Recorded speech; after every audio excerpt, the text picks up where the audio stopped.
planet, there seems to be an infinite number of beautiful places one can visit, with an equal number of spectacular things to admire. It requires nothing more than a curiosity to observe what is all around you.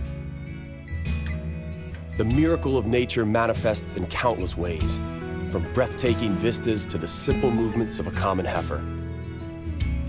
The purpose of this program is to present you with the extraordinary diversity of our miraculous blue planet so that you can discover these things for yourself. Today, we head off to the north of the United Kingdom to encounter some dramatic mountain sceneries.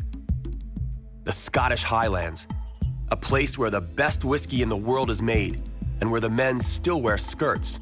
Actually, they're called kilts. On the shores of Lake Baikal, the largest, deepest, and oldest lake in the world, we'll taste local fish and the vodka they make out of milk. To conclude, we will explore Spanish Andalusia and the mysterious Sierra Nevada mountain range. But first, the Scottish Highlands await us.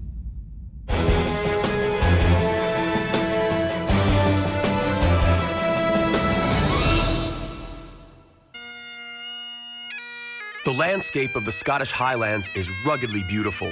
The people living here are down-to-earth, unpretentious, and take pride in their traditions and their origins.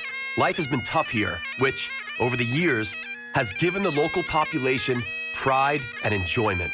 The annual Scottish Games consist of many events that date back to the first games ever held. Among the crowd favorites of today's version of the games are the Highland Dance, playing on pibroch pipes, and log throwing. The tradition of the Scottish Games was established in the 11th century by the Scottish king Malcolm Canmore. The original intention of the Games was to ensure that each Scottish warrior could demonstrate strength, agility, endurance, and bravery. The most competitive warriors were selected into the king's party. The choice was not always easy to make, as the Highlanders were powerful and as relentless as they are today. To give up is to accept defeat. The true Scottish warrior would rather die than surrender or lose. Centuries of ruthless fighting with enemies and enduring their inhospitable surroundings have become an integral part of their culture.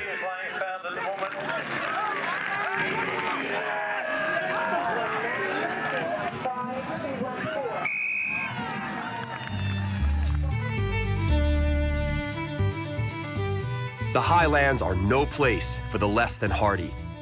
It is rough here. The sharp, cold wind blows so hard that even cattle and sheep have evolved with long, thick hair to help them survive.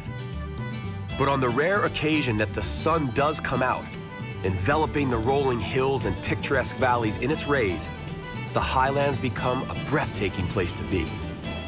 More than anything else, the Scottish Highlands have always been a land of herdsmen living in humble abodes. Up until modern times, the only source of fuel for the fire was dry peat. The cattle and sheep were their only means of survival. The most common winter meal in the old days was cattle blood mixed in with oatmeal. But fortunately, they've always had their whiskey. Today, there are several hundred functioning distilleries throughout the Scottish Highlands. Secret, centuries-old recipes that have been put through the test of time are diligently followed. This delicious golden liquid, referred to in the Old Gaelic as uisce beata, the water of life, is derived from pre-germinated barley. They have been making whiskey in the old Pulteney distillery in the town of Wick since 1826. Prince Charles is counted among its many happy customers and orders his cask from here. It is no wonder the distillery needs to operate 24/7. The natural center of the Highlands is Inverness, a town lying at the mouth of the River Ness.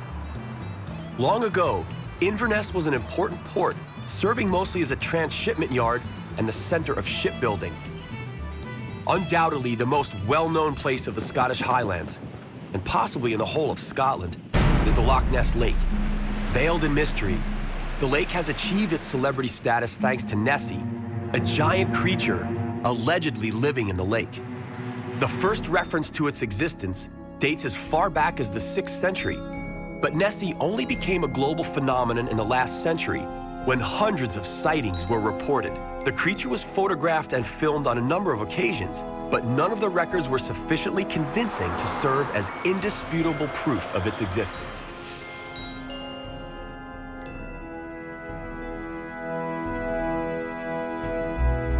One of the many amateur scientists trying to prove that the Loch Ness creature truly exists is Steve Feltham.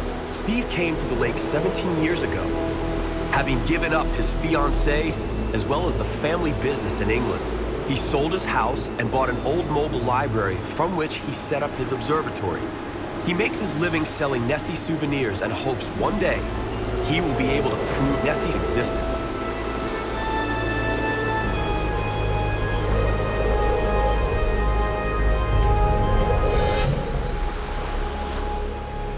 For me, what I do here, making these models, it brings in just enough money to keep me living and looking for the mystery, looking for the answers to the mystery. And what I do is not about the money. If I wanted to make a lot of money with these, I would be in Drumnadrochit, where all the tourists go. I'm on the other side of the loch, on a very quiet place, where not so many tourists come here. I've seen one thing that is too big to be the fish. Maybe 16 years ago, when the waves are all going across my vision, with white crests on the top of those waves, and something like a torpedo went through against the waves. So it goes bang, bang, bang, bang, through, very fast, very big. And I don't know what that was. My hope is that when we find the answers to what these animals are, I'll be involved in solving the mystery, and then I feel that gives me the credibility in what I do to go off around the world and look for some other lake monsters in other places and become an international monster hunter, which is a good job, I think.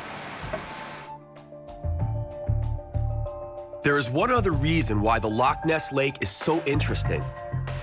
The Caledonian Canal passes through the lake and connects the North Sea in the east with the Atlantic in the west. When examining the map of the Great Glen Valley, the solution was apparent. 3 Great Lakes and 2 fjords on either side made crossing possible. It wasn't all that simple, though.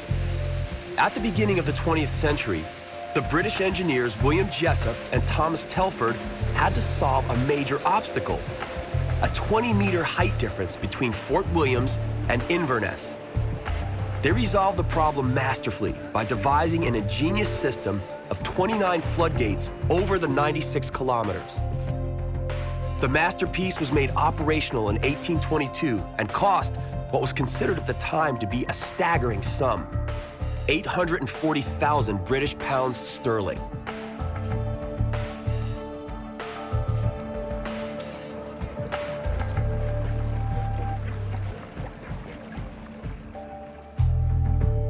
The Scottish Highlands are a magical place where time appears to have stopped.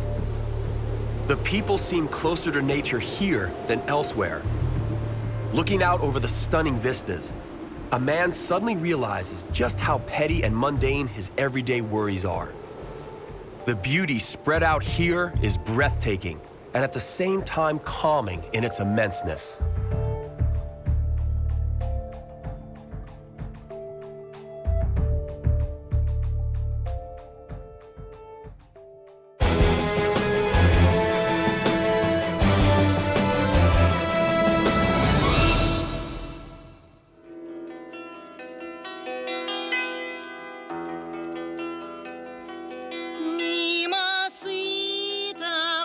Сила шитого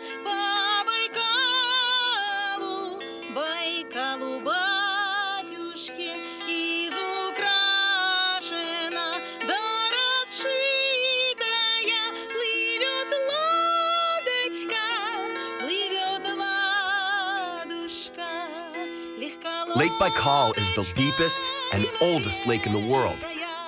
Its water is so clean that it could be tapped into bottles and sold straight from its shore. 336 rivers flow into the Lake Baikal, but only one flows out, the River Ankara. Lake Baikal contains roughly 20% of the world's surface freshwater and is located in the south of the Russian region of Siberia, between the Irkutsk Oblast to the northwest and the Buryat Republic to the southeast, near the city of Irkutsk. Its name is derived from the Turk word Baikal, meaning rich in fish, a fact confirmed by many local fishermen.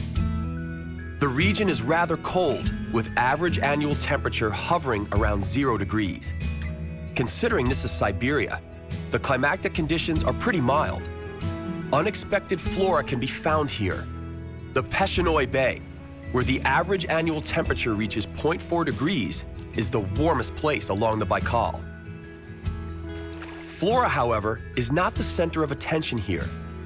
Fish and fishing is what concerns the locals the most. This is hardly surprising, considering that they have the planet's greatest source of freshwater fish at their feet. Grilled fish is the staple food and won't be scarce at any party or get-together. The local specialty is smoked omul, a fish found only in Lake Baikal. The omul is slated at first, then potted for 2 days, and finally it is smoked.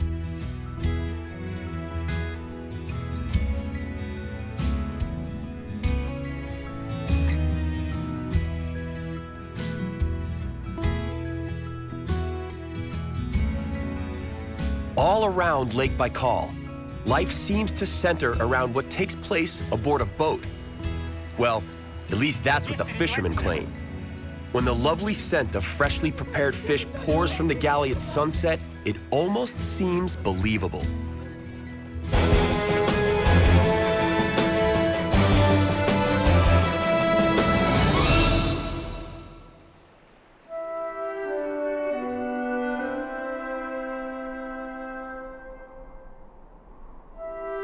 The life of a fisherman is a romantic life. Baikal is best discovered from the deck of a boat. Once afloat in the middle of the vast lake, we can give in to the complete tranquility and realize just how magnificent the lake and its surroundings are. On a boat, we can stop and explore whatever happens to tickle our fancy. The steep cliffs are almost hypnotic.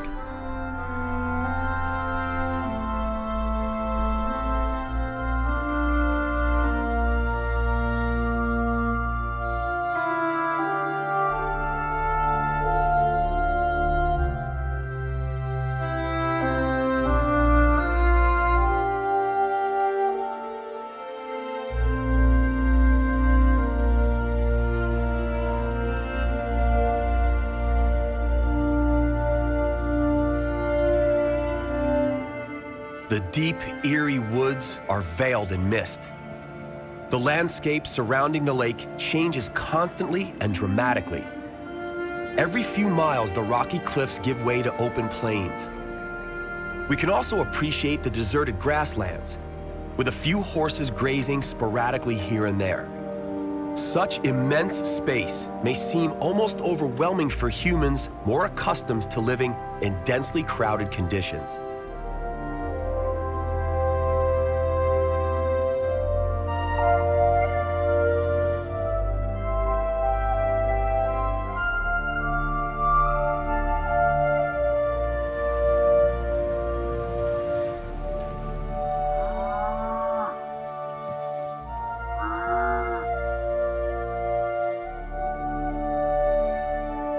Should you grow tired of such seclusion, you can drop in for a visit, a chat, and a bit of warmth to the Kujir village with its many traditional wooden cottages called turbas. The best way to warm up is with a shot of vodka, but not just any ordinary vodka. The locals distill their vodka from milk. Apart from the main ingredient, the distillation process is not very different from any other. Make the fire and keep adding wood beneath the cauldron until the sour heats up sufficiently and the distillation process begins. And rakushka, as the finished product is known, is ready. The locals aren't fussy, and so this bizarre concoction suffices. The boys are looking on in anticipation of its effect on their dad, but these people are hardy.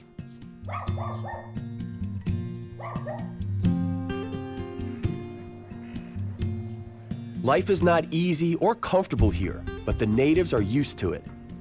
Not a single asphalt road is to be found as far as the eye can see. Transportation takes place along dirt roads, and so it is understandable that transport aboard a boat is far more convenient and comfortable.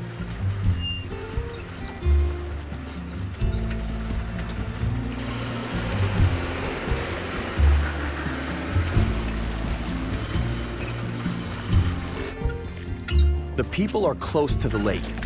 They trust and understand its waters, and in return, the lake rewards them.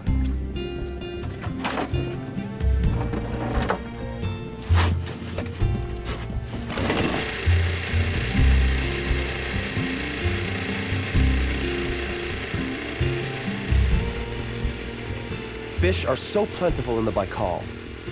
The only real shame is that the fish processing plant shut down. It used to provide welcome job opportunities, as well as a market for the caught fish. Even on a bad day, fishermen have enough of a catch to provide for their households and have plenty to sell. Over 50 kinds of fish thrive here, including sturgeon and omul. Along the Lake Baikal, fishing is something everyone practices from infancy.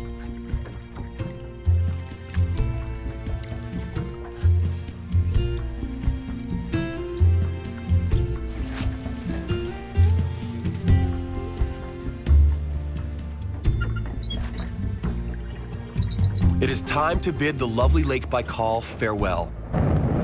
We have surely discovered that the standards we use in our everyday lives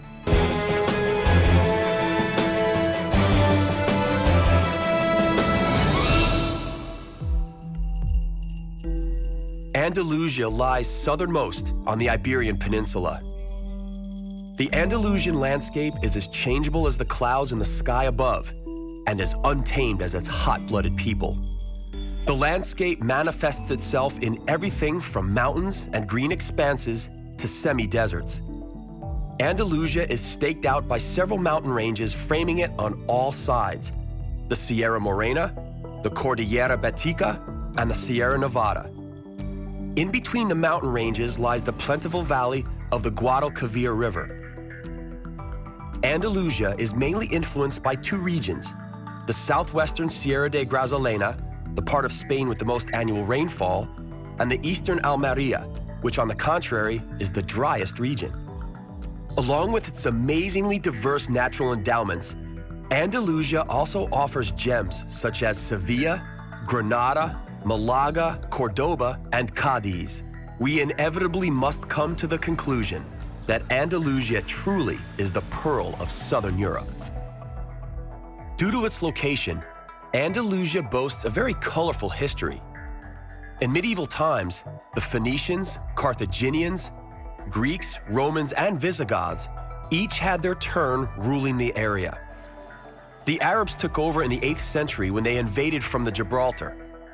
The Arabs remained until they were driven out by the Reconquista, a few centuries during which the Catholics reclaimed lost territories.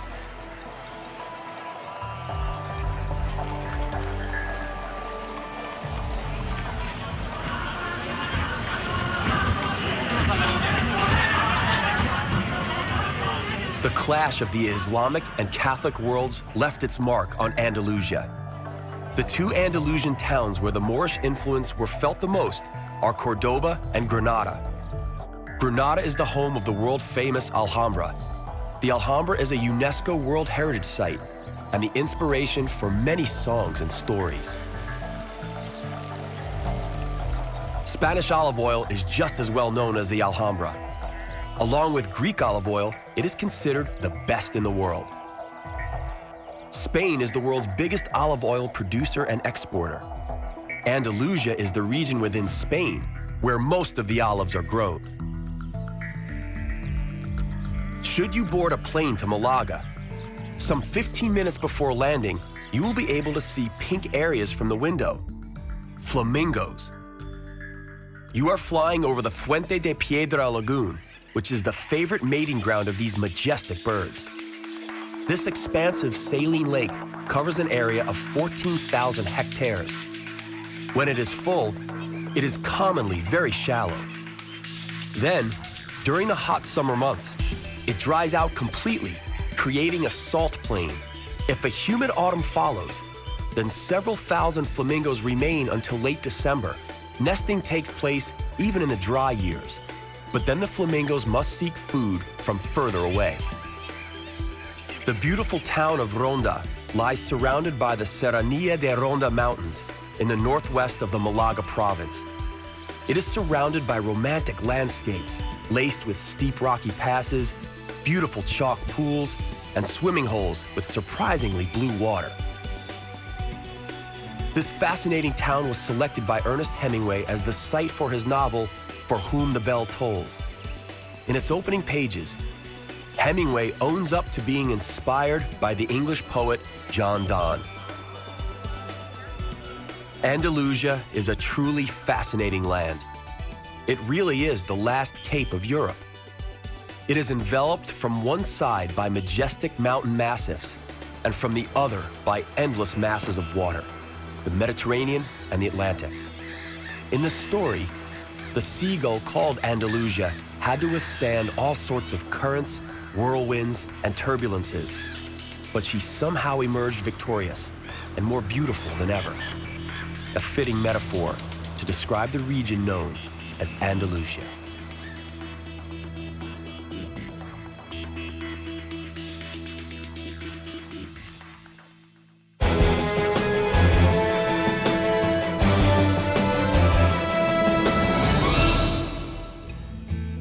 Our journey to the miraculous nooks of our planet comes to an end, for now.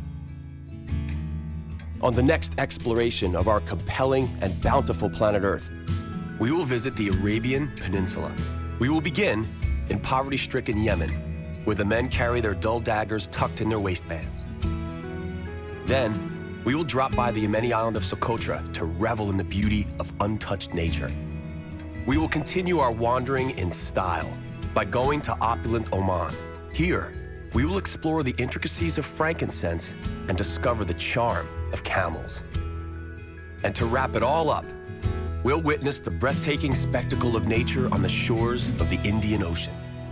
That's all right here on Miracles of Nature.